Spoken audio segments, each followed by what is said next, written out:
I don't tell this story often because it sounds made up when you say it out loud. Not dramatic enough for people to believe as a ghost story, but too wrong to pass off as imagination. If Curtis were still alive, maybe I'd feel different about talking about it. But he's gone now, and I'm the only one left who remembers what happened out there. This was winter of 1998, northern Maine, logging work. Just me and Curtis Hale running a small contract on private land near an old frozen creek. We'd worked together for years. Curtis was the kind of man who could sharpen a chain in near darkness and tell a tree's condition by the sound it made in the wind. Not superstitious, not nervous. That's important, because I watched the woods wear him down over less than a week. It started with the silence. People who haven't spent time deep in the woods don't understand how alive forests usually sound, even in winter. Trees creak, snow shifts, animals move around in brush you never notice, but this place felt emptied out. The farther north we worked, the less we heard. No birds, no tracks except our own. Even the wind seemed weaker there somehow, like the trees swallowed it before it reached the ground. The first couple days, we joked about it. Curtis called it dead country. By the fourth day, neither of us joked much anymore. That was the day we uncovered the grave. Curtis hit something buried beneath the snow while clearing brush with the skidder. We thought it was stone at first, but when we dug around it, we found stacked rocks arranged in a rectangle. Old handwork. There were remains of wooden boards too, dark and soft with rot. The marker sat at one end, half buried under ice. No name, just a symbol carved into the granite, something circular with lines crossing through it. I remember feeling uncomfortable immediately. Not scared, just unwelcome. Like we'd stepped into somebody's house without permission. Curtis crouched beside the grave for a long time, staring at it. Then he quietly said, "We broke through it." Part of the ground had collapsed inward where the machine clipped it. Looking down through the opening, I saw dark earth and something pale beneath it. Bone. Human. We covered it back up almost immediately. Neither of us said much after that. Back at the motel that night, I couldn't sleep properly. Every time I started drifting off, I'd hear something outside. Footsteps. Slow footsteps circling the building through the snow. Crunch, pause, crunch, pause. I finally got up around 1:30 and pulled the curtain aside.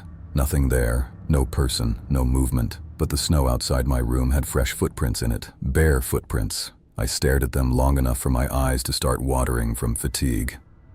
Then I noticed something worse. They ended beneath my window. No tracks leading away. The next morning, Curtis looked terrible. Before I said anything, he asked, "You here walking last night?" I nodded slowly. Neither of us mentioned the footprints. We went back anyway. That's what bothers me now. At several points we could have left. Instead, we stayed. The woods felt different after we disturbed the grave. Closer. That's the best way I can describe it. Sounds didn't travel right anymore. You'd hear movement nearby, but nothing distant. Like the forest beyond a certain point had stopped existing. Around midday, Curtis shut down his saw and motioned for me to listen. At first I heard nothing, then I caught it, breathing, faint, not near us, but somewhere ahead between the trees, slow and uneven, like someone trying to stay quiet after running. We stood there listening for maybe 30 seconds before it stopped completely. Curtis lit a cigarette with shaking hands. "That someone messing with us?" I asked. He didn't answer. That afternoon, small things started moving. Nothing violent, just wrong. I'd set tools down and find them somewhere else minutes later. A fuel can turned in the opposite direction, chains neatly coiled when neither of us touched them. Once, I found Curtis's lunchbox sitting beside the grave uphill after he'd left it in the truck. We blamed each other at first, then stopped pretending. Near dusk, the smell started. Wet dirt, fresh soil, strong enough to cut through the cold air. It drifted through the trees in waves. I remember Curtis staring toward the graveside while rubbing his jaw nervously. "We should leave," he said quietly. I agreed immediately. That alone scared me. because neither of us were men who scared easily. We started packing equipment before dark fully settled in. That's when we heard the whispering. Soft, wordless, drifting aimless somewhere deep in the trees. It sounded distant at first, then closer. Neither of us spoke. It moved slowly around the clearing without ever revealing where it came from. One moment to our left, then somewhere behind us, always partly obscured by trees. I remember realizing something important then.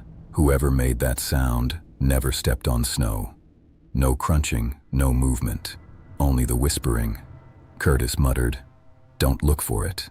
I'll never forget that sentence, because the second he said it, the whispering stopped. Complete silence fell over the woods again. Then something softly brushed the side of the truck. A dragging sound, like fingertips running along metal. I turned toward it automatically. Nothing there. But fresh condensation had appeared across the passenger door, long streaks, parallel, as though wet hands had touched it. Curtis saw them too.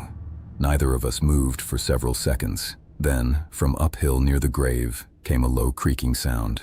Wood shifting slowly underground.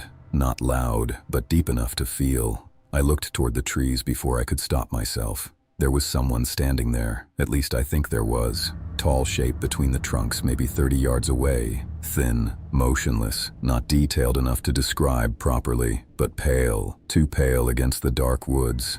Curtis grabbed my arm hard enough to hurt. "Get in," he whispered, not shouted, whispered, like he was afraid of being overheard. We climbed into the truck without taking our eyes off the trees. The figure never moved, but the second Curtis started the engine, the whispering began again. Closer now, circling us. I remember my chest tightening so badly I thought I might panic.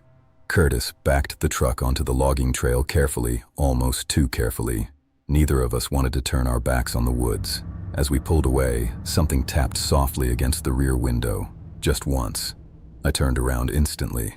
There was nobody behind the truck. But across the fogged glass, slowly sliding downward, was the outline of a handprint.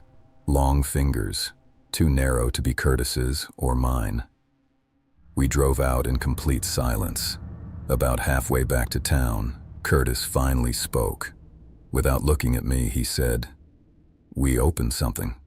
I didn't answer, because deep down, I thought he might be right. We never went back to finish that contract. Told the landowner equipment problems made the area unsafe. He wasn't happy, but he found another crew eventually. I heard later they stopped work near the creek too. No explanation given. Curtis died years later from cancer. A month before he passed, I visited him at the hospital. We talked about old jobs for a while. Then, out of nowhere, he asked me something I still think about. "Did you ever hear whispering after that?" I lied and told him no. Truth is, I still hear it sometimes during winter, usually late at night. Soft, aimless, circling slowly outside the house.